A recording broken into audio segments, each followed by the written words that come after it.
to another episode of But Have You Heard About Conspiracy Theory Edition? Dun, dun, dun, dun. I'm your host, Courtney, and I am joined by my lovely husband, Matt. Hello. So, it's been a while, so I'm going to ease us back into this with another Disney conspiracy theory to start with. So, the theory itself is that Disney's Frozen was named so to mess up the algorithm that when people Googled Disney Frozen, they wouldn't find out about Walt Disney being frozen or the theories about him being frozen, and it would now go to a movie. Okay, so that's a long theory, right? It's like a long whole name, and it's a very like, how did we get to this? So this is like a two-parter. Number one, we got to start with the rumor that Walt Disney is frozen, Yes. and how we got to this part. Yeah, he's locked in the basement of what's it? Like a Disney World, like he's Disney locked. World attractions. I don't know which one it is. Right, Space like Mountain or something like that. Yeah, there's a whole bunch of rumors, and a lot of it. I mean, from my perspective, these are believable to a point, and I can understand why people believe them. And there's a couple of reasons why, and I'm going to go over it. It's as believable as the Elvis is alive, or was abducted by aliens or something like that. It's as outlandish as that. It is outlandish as that. However, Walt Disney was cremated, right, but there is no plaque with his name next to the rest of his family, so it's weird. But we'll get to that. So, first theory that we're going to talk about is that Disney was frozen after his death in 1966 of lung cancer. And in the 60s, Disney was still a huge powerhouse. Oh, yeah. At this time, he was still involved with everything. Disney, as we come to know it from the classical standpoint, had been around for over 30 years. Right. Snow White came out in the 70s. Snow White and the Seven Dwarfs came out in the 70s. Or, I'm sorry, in the 1937. You saw a lot of these ideas that he had already been hoarding, kind of, or getting into production. A lot of the stereotypical things that he also put into production about not having women was still around, or like the women wouldn't be good animators or storytellers. So you don't start having a lot of like those other stories come out until later. So I would say Disney left a mark for a very long time. So him dying in 1966 of lung cancer. And while he was creating Disney World, you have Epcot and you have this whole futuristic thing. So one of the reasons that people think that he might have frozen himself was because he was really into that futuristic crap and the futuristic technology. But like, where did this frozen, like, cryogenic technology come from? Like, it seems far-fetched. It does. It seems very far-fetched. So, like, we don't have reliable cryogenics at this point. Not for a humanoid, maybe for bacteria or some singular, more smaller cell stuff, but yeah, no. So, in 1972, the LA Times had reported that Walt Disney was interested in the cryogenic process. This is 6 years after he dies. So it kind of starts with this whole rumor, piggybacking off this other rumor, which is that a reporter claimed he had snuck into the hospital that Walt Disney passed away in, broke into his storage room, and somehow saw Walt's body in a cryogenic metal cylinder. There is no proof of this. Right. There is no photo. There's no way to collaborate any of the story. However, worldwide newspapers published this as fact, fueling this rumor. So you have 6 years of this kind of like sitting around. This is what happens when news people don't do the damn job. Yes. And so the other thing is that this reporter didn't seem to really exist. The newspaper, supposedly that he worked for, the National Spotlight, was not found prior anywhere. And it's possible that the tabloid and the reporter never existed. However, you have this rumor for about 6 years that other national or international newspapers picked up on, and then you have that 1972 report by the LA Times that apparently Walt was interested in this cryogenic process, which had kind of come out. Nothing had really been solidified. However, there is like the scientific rumor mill itself about a month after Disney died that somebody was frozen, and they don't have the technology to unfreeze them. So they never named the person. That is also part of the rumor mill. There's also a claim that Walt himself reached out to Bob Nelson, former president of the Los Angeles-based organization, the cryogenic whatever, to ask in-depth questions about being frozen early on when he was diagnosed with lung cancer. Again, this helped. You have these little things that fuel the fire, but you also have nothing to corroborate these stories. Right.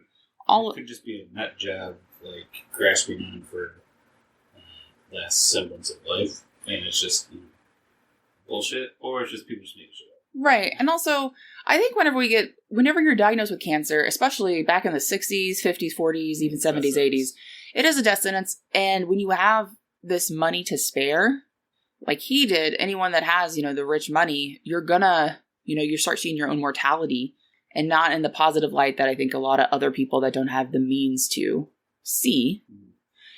So I can see him reaching out to figure out what could he do to, elongate his life. Another thing that kind of, I don't want to say like helps prove the fact that he's maybe frozen, but there is no evidence of his own ashes at his family plot. He does not have his own nameplate. It is just his family's plot. I believe his daughter has a nameplate that says ashes spread in paradise, which means that they weren't spread there. So if you're cremated, why would you be spread? Like, why would you have your ashes spread at a plot to not be buried? I mean, that's kind of... We recently went to a cemetery. I don't know even if we had a family plot, or you had a family plot, that when we're cremated, I would want to have our ashes spread there. No, I would Big Lebowski this and hope it gets, thrown in somebody's face. Yeah. So... I want to get my ashes thrown in, some douchebag's face. I know who will be a douchebag when I'm all dead, so I guess we'll find out. We'll find out. We'll just, again, I hope it's like a Big Lebowski situation where it just happens. So, we've talked about the first part of the rumor, which is Walt Disney frozen. Right. Obviously, when this rumor mill started, there was no internet. This as a kid. Yeah. We talked about this crap. It was more like it's a joke. Like a kid joke thing.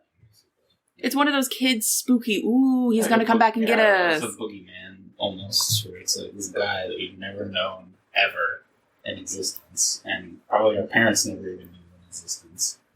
It was a meme for them, our parents as well. So, ridiculous. Well, the internet came out in the 90s, and Disney, or late 90s, it started having that more of a, everyone has the access to the internet. Right, you have a bigger uptick in people looking into that stupid rumor. Well, and you have Disney-aholics, you have conspiracy theorists. Oh, yeah. And this, I think, is one, just like with Paul McCartney's Dead. Oh, yeah. That is a weird celebrity conspiracy theory that people remember from their childhood. So my mom was born in 66, but that doesn't mean, older cousins or people, 10 years older than her weren't already thinking about it or having those conversations, and they pass it on to their younger siblings who pass it on to classmates of them. So it winds up it's a continuing urban legend story, right? Yeah. Just like the Elvis being abducted. Yeah. Yeah, that same kind of concept. He's living in South America with all the Nazis. He died, and they didn't want to publicly explain his death, so people just make up whatever the hell excuse they want. Yeah. It just gets crazy. Yep. So, Frozen is an adapted story by Hans Christian Andersen. Yes. The Ice Queen, or Ice Princess. The Snow Queen. Whatever. Disney could have kept the name. Oh, yeah. It was never copyrighted to the point that they couldn't keep it. And even if it wasn't, they also sure kept open domain. Was it called? Yeah, they didn't have there was no copyright. It wasn't continually in use by the Hans Christian Andersen family, obviously, yada yada. So from a perspective of looking into this, they've adapted other stories of his, including The Little Mermaid, using the Little Mermaid name. Right.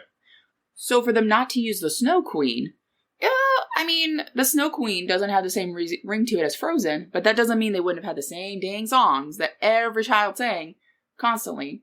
That my mother was like, I've never seen this before, and starts humming them as they come up the first time we watch it with her. And I'm like, liar, liar, pants on fire. But you have these catchy tunes. The title of the movie means nothing. I think that maybe, but Disney's over here with, we didn't specifically not want to name it the Snow Queen. They have no real reason that they didn't keep the name. Okay. Well, you want to argue a title for the name. The whole movie wasn't about the Ice Queen, but at the same time, I don't think the original one was either. Yeah. The original story wasn't all about the character. It was about. Yeah, and it's about a story and basically repercussions of the story. The same thing with The Little Mermaid. Right. You could have just called it Ariel. Right. Right. And we're over here talking about Aladdin, and you really could have just called it The Carpet and the Princess or something ridiculous. Or you should have called it something about a genie. Genie in the Lamp. So Disney has kind of taken their artistic creation or whatever, taking liberties with story names from borrowed older stories that have that public domain. But from my perspective in marketing, it is so much easier for a child to say Frozen than to say Snow Queen. Oh, yeah. So, I'm going to give them the benefit of the doubt. However, like to fit into this, conspiracy theory that Disney legitimately did not want to keep the Snow Queen name, but changed it so when you Google Disney Frozen, only the movie would come up and none of the conspiracy theories about Walt Disney being frozen. Right. And I guess a blanket term, but like if you're specifically looking like Walt Disney's frozen dead body. Right. I don't think you're going to find anything related to the movie at that point. Unless it's that powerful of an algorithm to just completely eradicate and I think those searches. Yeah, but that's the thing is that Disney Frozen before 2013 would have talked about Disney's frozen body. Did you do a Google search of Disney Frozen, and just the word frozen comes up with Elsa over here. What about like a more specific thing? But that's the thing is that using Google for the best part, like for the most part, people are going to shorten their phrases because True. Most people don't understand the best way to use Google with quotation marks, exclusions, inclusions, this type of website or whatever. So there is the conspiracy theory that not just the movie title's name, like somebody went up at the top when they were like, you're making this movie, we're going to call it Frozen so we can get rid of this, that someone came up with the whole idea that we need to have a movie called Frozen that somehow we know is going to be the best movie ever and be the biggest release of all time. And not only just like a name change, they came up with the whole movie to cover up the searching on Google and the algorithm to stop having people talk about Walt Disney's body. I mean, how do you know a movie is going to be a hit? It's Disney. So, thinking about Disney movies, there are very few Disney movies, up until recently, I would say, that haven't just been grand slams. That haven't been grand slams? Yeah, a handful have not just been, children haven't just been like, I'm in love with this. Yeah. Like, I would say Hunchback of Notre Dame. Notre Dame. Well, I think with Disney movies, it's always been this kind of cliche princess movies, right? That's the biggest thing. Well, and then with this, it's a princess movie. Right. So, if their goal was to intentionally be like, we don't want people to talk about this, we're going to have a movie called Frozen, let's put all of the characters that we know create the best movie. Right. You got a princess, you got family, you got a prince in here that is somehow the villain, and like the villain is not any, like, whatever. Animal companions. Yeah. Multiple. Yeah, you have a snowman. Singing. Character. Making sure that they're singing, because they noticed from all the Pixar movies, while they did well, if there wasn't singing or good tagline songs, just like in Toy Story. Right. Well, if you don't have a friend in me going on in the background, you may not have as much success.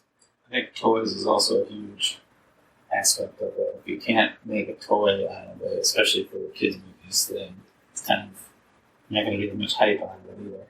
So, like, it takes more than just a couple years, especially with, like, animation creativity. So, when the movie came out in 2013, if they had been sitting on this for a while in the creative process... Also, was Frozen the first, like, 3D animated Disney movie they did? I'm not a Disney-aholic, not an adult Disney fan. I wouldn't know, but I really kind of want to say yes.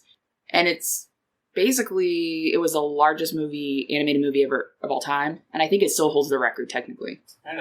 Unless Frozen 2 beat it. What was pre-Frozen? Like, as far as Disney movies were concerned. Didn't we do Princess and the Frog, or whatever that movie was called? Tangled. Well, Tangled was another one, yeah. Yeah, that was but again, Tangled came out, before Frozen, I think. Yeah. It didn't have the reception. It was still like this, Rapunzel, like classic. Yeah. Fairy tale. And they used a different name than Rapunzel. They used Tangled versus Rapunzel. So they might have just been on that hype where it's like, oh, this movie was pretty good. And it was a 3D movie, and we gave it a unique name.